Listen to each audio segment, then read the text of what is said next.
आपको बताते चले ये तस्वीरें देखिए, जेपी नड्डा ने माला पहनाकर प्रधानमंत्री नरेंद्र मोदी का सम्मान किया, स्वागत किया। ये तस्वीरें आप देख सकते हैं। उनके साथ अमित शाह गृह मंत्री यहां पर नजर आ रहे हैं स्टेज पर। आप देखिए 3 तस्वीरें इस पूरे संसदीय दल की बैठक की इस वक्त हम आपको दिखा रहे हैं। और सबसे बड़ी बात, ये तस्वीरें उस दिन भी आपने देखी थी जब इस जीत का जश्न मनाने के लिए कार्यकर्ताओं से मिले थे। तालियों की गड़गड़ाहट के साथ पीएम मोदी का स्वागत उस वक्त किया गया था।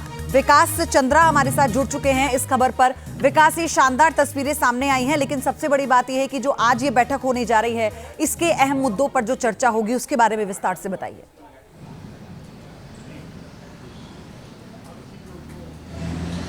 देखिए, ये बीजेपी पार्लियामेंट्री पार्टी की बैठक है, यानी संसदीय दल की बैठक है। इसमें लोकसभा और राज्यसभा के सभी सांसद शामिल होते हैं और इसमें प्रधानमंत्री नरेंद्र मोदी भी हैं, क्योंकि सभी मंत्री जो सांसद हैं सब मौजूद हैं, यानी सभी मंत्री भी इसमें मौजूद हैं।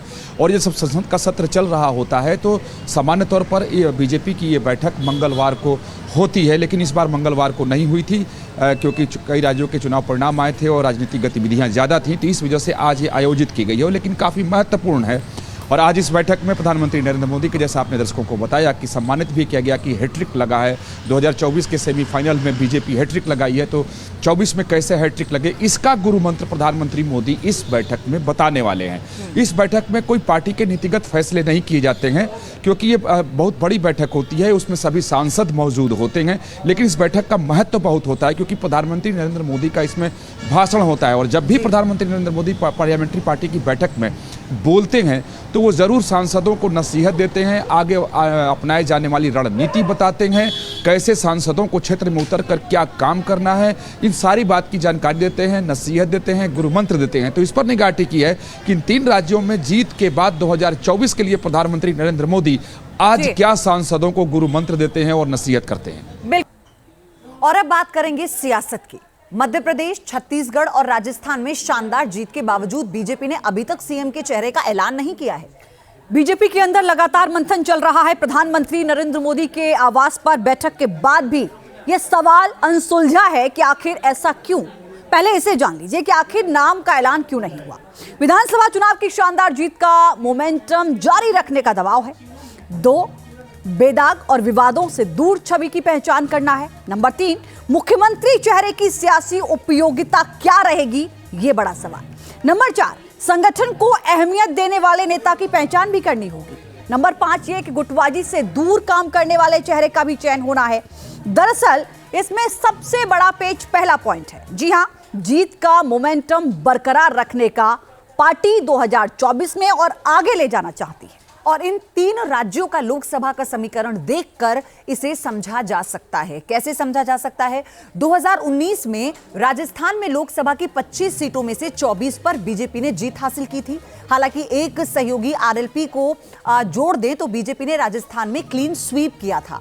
वहीं मध्य प्रदेश की 29 सीटों में से 28 पर पार्टी का कब्जा है, जबकि छत्तीसगढ़ की 11 लोकसभा सीटों में से 9 पर बीजेपी ने जीत हासिल की थी।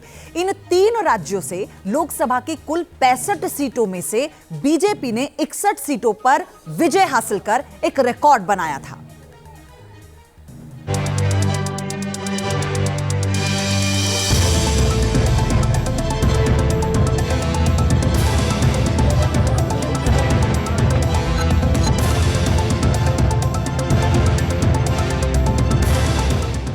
राजस्थान, मध्य प्रदेश और छत्तीसगढ़ में बीजेपी की बम्पर जीत जितनी आसान दिखी, उतना ही मुश्किल इन राज्यों में सीएम के चेहरे का चुनाव दिख रहा है, क्योंकि इन राज्यों में सत्ता की कुर्सी कौन संभालेगा, पार्टी ने अभी तक इसका ऐलान नहीं किया है।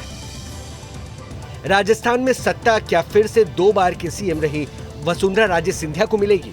उनके तेवरों और दावेदारी की जिद की वजह से इस पर संदेह है, लेकिन साथ ही लोकसभा चुनाव से पहले पार्टी किसी तरह का रिस्क नहीं लेना चाहती। इसी वजह से वसुंधरा के साथ ही बाबा बालकनाथ, दिया कुमारी, गजेंद्र सिंह शेखावत और अश्विनी वैष्णव जैसे चेहरे भी चर्चा में शामिल हैं। इसी तरह मध्य प्रदेश में भी एंटी इनकम्बेंसी की वजह से 16 वर्षों से एमपी की सत्ता संभाल चुके शिवराज पर बात नहीं बन पा रही थी। इस बीच उन्होंने खुद को इस रेस से दूर कर लिया है। के दावेदार नहीं है, पहले भी कभी नहीं रहा, आज भी नहीं हूँ, बात कभी नहीं कहूँगा। भारतीय जनता पार्टी के कार्यकर्ता एक बड़े मिशन को पूरा करने के लिए काम करते हैं। फिर भी एमपी में सीएम फेस के लिए शिवराज सिंह चौहान के साथ ही नरेंद्र सिंह तोमर, प्रहलाद पटेल, कैलाश विजयवर्गीय और ज्योतिरादित्य सिंधिया का नाम सीएम फेस के लिए चर्चा में है। इसी तरह छत्तीसगढ़ में सीएम पद के लिए केंद्रीय मंत्री रही रेणुका सिंह, जो आदिवासी चेहरे के तौर पर बीजेपी की फायर ब्रांड नेता मानी जाती हैं, उनका नाम सबसे आगे। जबकि पूर्व मुख्यमंत्री रमन सिंह के साथ ही बीजेपी के प्रदेश अध्यक्ष अरुण साव के साथ ही विष्णुदेव साय के नाम पर भी मंथन जारी है। सीएम फेस पर इस मंथन के पीछे 5 बड़ी वजह गिनाए तो इन तीनों राज्यों में बीजेपी उस चेहरे पर दांव लगाएगी जो पीएम मोदी की गारंटी पूरा कर पाने का मादा रखता हो, क्योंकि इन राज्यों में न सिर्फ मोदी के नाम पर चुनाव लड़ा गया, बल्कि पार्टी का घोषणा पत्र मोदी की गारंटी नाम से जारी किया गया। इसके साथ ही लोकसभा चुनाव में समीकरण को ध्यान में रखते हुए संघ की पसंद और कास्ट फैक्टर भी इस चयन में बड़ी भूमिका निभाएगा। साथ ही सीएम ऐसा व्यक्ति बनेगा जो चमक धमक से दूर होकर काम पर फोकस करे। ये सारे फैक्टर एक व्यक्ति के जरिए साधना बेहद मुश्किल है। ऐसे में बीजेपी सारे समीकरणों को साधने के लिए एक सीएम और 2 डिप्टी सीएम का फॉर्मूला भी लागू कर सकती है।